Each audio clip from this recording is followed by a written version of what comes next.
Hello students, I am going to explain you a watering rhyme today. देखते हैं early in the morning और the evening hour, रोज़ जल्दी सुबह या तो शाम के समय, are the times to water. ठीक है, ये दो टाइम है, या तो शाम के समय या तो मॉर्निंग में। ये दो टाइम है जिस समय आप पेड़ों को पानी देते हैं। एवरी काइंड ऑफ फ्लावर, और हर तरह के फूल को आप पानी दे सकते हैं। Watering at noon day when the sun is high.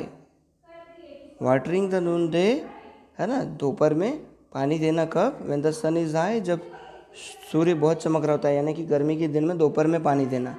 Doesn't help the flowers, ये फूलों के लिए अच्छा नहीं होता। ओनली मेक्स देम डाई, इससे फूल मर जाते हैं। आगे देखते हैं। Also when you water at the roots, जब आप पानी देते हो जड़ों पे पानी दो।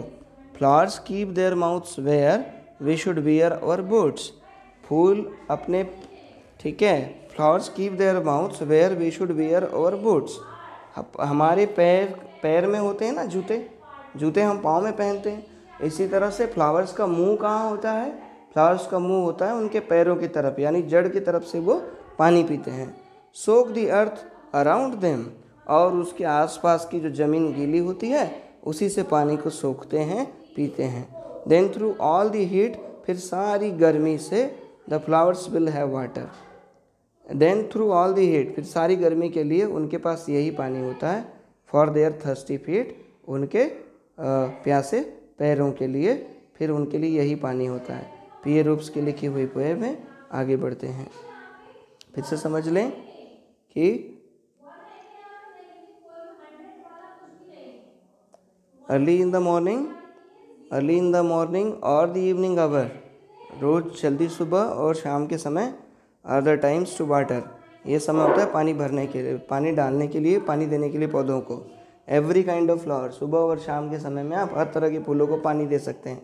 Watering at noon day when the sun is high doesn't help the flowers, only makes them die. और अगर आप दोपहर में पानी दे रहे हैं तो उससे जब सूरज ऊपर चमचमाता होगा तो इससे फूलों को मदद नहीं मिलेगी, सिर्फ इससे फूल मर जाएंगे। आगे देखते हैं। Also when you water the roots, जब आप पानी देते हो तो जड़ों पर पानी दो। Flowers keep their mouths where we should wear our boots, और फूलों के मुंह कहाँ पर रहते हैं? जहाँ पर जैसे पैरों में हम चप्पल जूते पहनते हैं नीचे, ठीक है, उस जगह पे फूलों के मुंह रहते हैं, मतलब यानी कि उनकी जड़ के पास उनका मुंह होता है। सोक द अर्थ अराउंड देम, और अपने आसपास की पृथ्वी से पानी ग्रहण करते हैं। Then through all the heat, और सारी गर्मी के समय में the flowers will have water for their thirsty feet, और अपने प्यासे पैरों के लिए पानी वो उनको वहीं से मिलेगा। अब यहाँ पे कुछ न्यू वर्ड्स हैं। रीडिंग इज फन एक्सरसाइज आपको करनी है। वर्ड बिल्डिंग एक्सरसाइज में क्या करना है कि place letters in their right order to form the names of flowers. अब यहाँ पर इससे कौन सा शब्द का नाम बनेगा ये आपको ढूंढना है। जैसे यहाँ पर मुझे समझ में आ रहा है मैरीगोल्ड, ठीक है, तो बाकी आपको इनसे फूलों के नाम बनाने हैं। और ये फन टाइम में आपको ये जो शब्द दिए हुए हैं तो वर्टिकली और हॉरिजॉन्टली जो है आपको इन शब्दों को इस ग्रिड में ढूंढना है, और वो आप खुद करेंगे। लेट्स टॉक एक्सरसाइज भी आपको करनी है। और what happens when we water plants in the morning, ये सारी एक्सरसाइज करनी है। लाउड अलाउड, से अलाउड, इसको सिर्फ आपको उच्चारण करना है। और आगे बढ़ते हैं।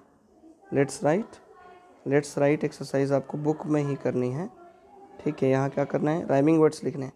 मॉर्निंग, इवनिंग, तो आई एन जी साउंड आ रहे हैं दोनों में, ध्यान दीजिएगा, दोनों में क्या साउंड आ रहा है? I N G, so this is common, this is rhyming word. आगे देखते हैं।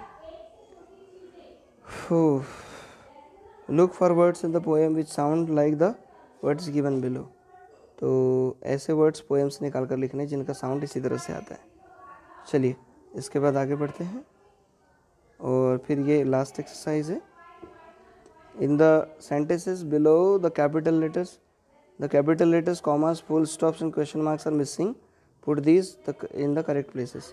यहाँ पर कैपिटल लेटर्स मिसिंग है और फुल स्टॉप वगैरह मिसिंग है तो ये आपको सही करके लिखना है। जैसे ऑन मंडे में ओ कैपिटल होगा, मंडे का एम कैपिटल होगा, आई कैपिटल होगा और स्कूल के बाद में फिर फुल स्टॉप लगेगा। तो ये सारा आपको आंसर्स भेजेंगे, उससे आप देखकर सही कर लीजिएगा, ठीक है।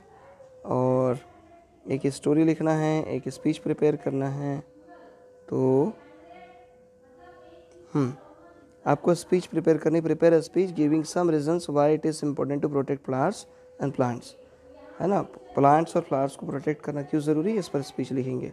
Include ways that you could help protect endangered plants in your school, और ये भी वो सारे तरीके जोड़ने हैं जिनसे आप बहुत ही मरते हुए या इंडेंजर्ड प्लांट्स को आप सेव कर रहे हैं। ऐसा कुछ आपको उसके लिए स्कूल में क्या कर सकते हैं ये आपको वहाँ पर मेंशन करना है। Thank you, have a great time. Where is Anil sir? Where is Anil sir?